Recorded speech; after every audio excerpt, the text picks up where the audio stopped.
మే 9 శోధనను ఎదిరించుట.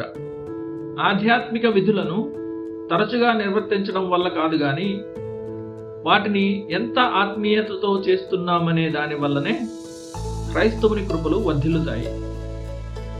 శోధనను ఎదిరించగలిగే సామర్థ్యం నీలో ఉన్నంత మాత్రాన నీలో దేవుని కృప బలంగా ఉందని దానికి అర్థం కాదు.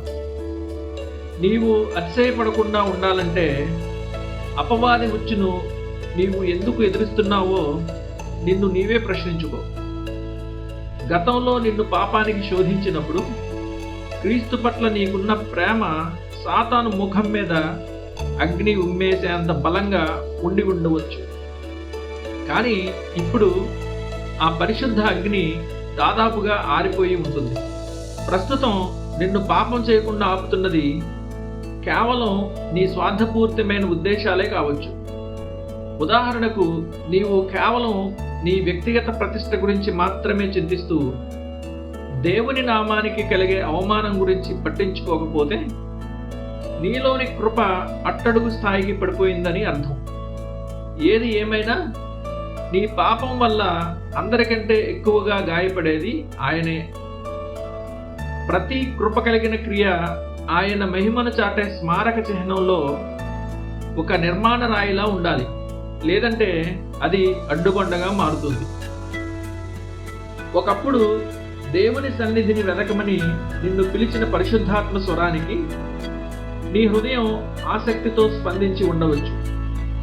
ప్రభువా, నీ సన్నిధిని నేను వెదకెదను. కీర్తన 27:8.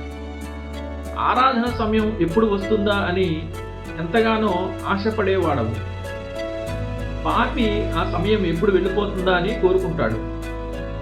నీ పరలోకపు తండ్రితో ఏకాంతంగా గడపడాన్ని నీవు అమితంగా ప్రేమించావు.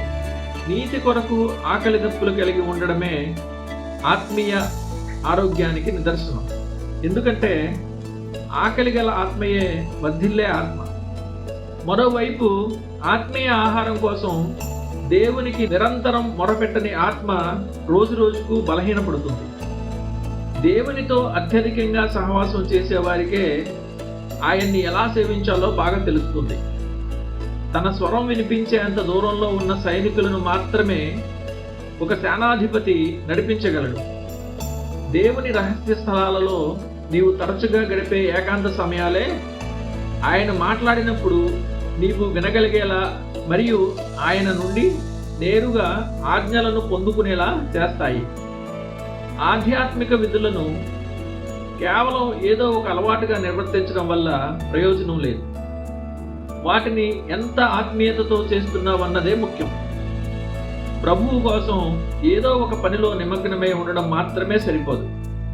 నీ పని విశ్వాసం, ఆసక్తి మరియు ప్రేమతో కూడి ఉండేలా చూసుకోవాలి. నీవు ఆత్మీయ బాధ్యతలను ప్రేమతో కాకుండా కేవలం అలవాటుగా చేస్తున్నావు అని నీకు అనిపిస్తే నీ కవచాన్ని మరమ్మత్తు చేసుకోవాల్సిన సమయం ఆసన్నమైందని గుర్తించు.